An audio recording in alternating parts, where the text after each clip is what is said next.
పరిశుద్ధ గ్రంథం ఛానల్ వీక్షిస్తున్న ప్రతి ఒక్కరిని దేవుని పేరిట వందనాలు తెలియజేసుకుంటున్నాం. ప్రేమ, సంతోషము, సమాధానం సదా మీకు తోడేండు నడిపించిన గాక. నిన్నటి దినాన యెహెజ్కేలు గ్రంథం 48వ అధ్యాయం చదువుకున్నాం. ఈరోజు దానియేలు గ్రంథం 1వ అధ్యాయం చదువుకున్నాం.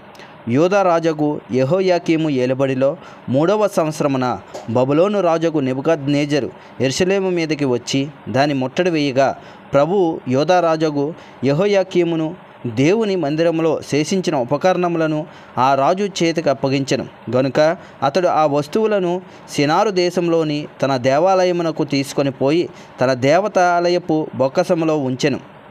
రాజు అస్పెనాజు అను తన నపుంసకుల అధిపతిని పిలిపించి అతనికి ఇలాగ ఆజ్ఞాపించెను: ఇశ్రాయేలీయుల రాజవంశములలో ముఖ్యులైన లోపములేని సౌందర్యమును, సకల విద్యా ప్రవీణతయు, జ్ఞానమును కలిగి తత్వజ్ఞానము తెలిసిన వారై రాజు నగరనందు నిలవదగిన కొందరు బాలురను రప్పించి కల్దీల విద్యను భాషను వారికి నేర్పుము. మరియు రాజు తాను భుజించు ఆహారములో నుండి తాను పానము చేయు ద్రాక్షరసములో నుండి అనుదిన భాగము వారికి నియమించి 3 సంవత్సరములు వారిని పోషించి పిమ్మట వారిని తన ఎదుట నిలవబెట్టినట్లు ఆజ్ఞ ఇచ్చెను. యూదులలో నుండి దానియేలు, హనన్య, మిషాయేలు, అజర్యా అనువారు వీరిలో నుండిరి.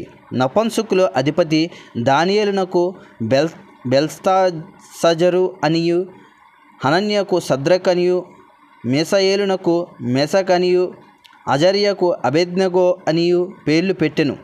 రాజు భుజించు భోజనమును పానము చేయు ద్రాక్షరసమును పుచ్చుకొని తన్ను అపవిత్రపరచకూడదని దానియేలు ఉద్దేశించి తాను అపవిత్రుడు కాకుండానట్లు వాటిని పుచ్చుకొనకుండా సెలవిమ్మని నపుంసకుల అధిపతిని వేడుకొనగా, దేవుడు నపుంసకుల అధిపతి దృష్టికి దానియేలునకు కృపా కటాక్షమునుంద అనుగ్రహించెను గనుక నపుంసకుల అధిపతి దానియేలుతో ఇట్లనెను: మీకు అన్నపానములు నియమించిన రాజగు నా యజమానునికి నేను భయపడుచున్నాను. మీ ఈడు బాలుర ముఖములు మీకంటే మీ ముఖములు కృషించినట్లు ఆయనకు కనబడనేలా? అట్లయితే మీరు రాజు చేత నాకు ప్రాణాపాయము కలగజేతురు. నపుంసకుల అధిపతి దానియేలు, హనన్య, మిషాయేలు, అజర్యా అనువారి మీద నియమించిన నియమకునితో దానియేలు ఇట్లనెను: భోజనమునకు శాఖా ధాన్యాదులను, పానమునకు నీళ్లను నీ దాసులమగు మాకిప్పించి దయచేసి 10 దినముల వరకు మమ్మను పరీక్షింపుము. పిమ్మట మా ముఖములను రాజు నియమించిన భోజనం భుజించు బాలుర ముఖములను చూచి నీకు తోచినట్టుగా నీ దాసులమైన మా ఎడల జరిగింపుము. అందుకతడు ఈ విషయంలో వారి మాటకు సమ్మతించి 10 దినముల వరకు వారిని పరీక్షించెను. 10 దినములైన పిమ్మట వారి ముఖములు రాజు భోజనం భుజించు బాలురందరి ముఖముల కంటే సౌందర్యముగాను కలగాను కనబడగా, రాజు వారికి నియమించిన భోజనమును పానమును కొరకై ద్రాక్షరసమును ఆ నియామకుడు తీసివేసి వారికి శాఖా ధాన్యాదులను ఇచ్చెను. ఈ 4 బాలుర సంగతి ఏమనగా, దేవుడు వారికి జ్ఞానమును సకల శాస్త్ర ప్రవీణతయు వివేచనయు అనుగ్రహించెను. మరియు దానియేలు సకల విధములగు దర్శనములను స్వప్న భావములను గ్రహించు తెలివి గలవాడై ఉండెను. నెబుకద్నెజరు తన సముఖమునకు వారిని తేవలనని ఆజ్ఞ ఇచ్చి నియమించిన దినములు కాగానే నపుంసకుల అధిపతి రాజు సముఖమున వారిని నిలబెట్టెను.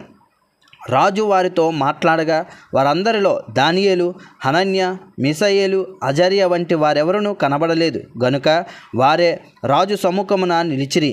రాజు వీరి యొద్ద విచారణ చేయగా, జ్ఞాన వివేకముల సంబంధమైన ప్రతి విషయంలో వీరు తన రాజ్యమదంతట నుండి శకునగాండ్ర కంటెను, గారడి విద్య గలవారి కంటెను 10 అంతుల శ్రేష్ఠులని తెలియబడెను. ఈ దానియేలు కోరేసు ఏలుబడిలో 1వ సంవత్సరం వరకు జీవించెను. ఇంతటితో దానియేలు గ్రంథం 1వ అధ్యాయం పూర్తయింది. రేపటి దినాన దానియేలు గ్రంథం 2వ అధ్యాయం చదువుకుందాం. ప్రేమ, సంతోషము, సమాధానం సదా మీకు తోడేండు నడిపించునుగాక. ఆమెన్.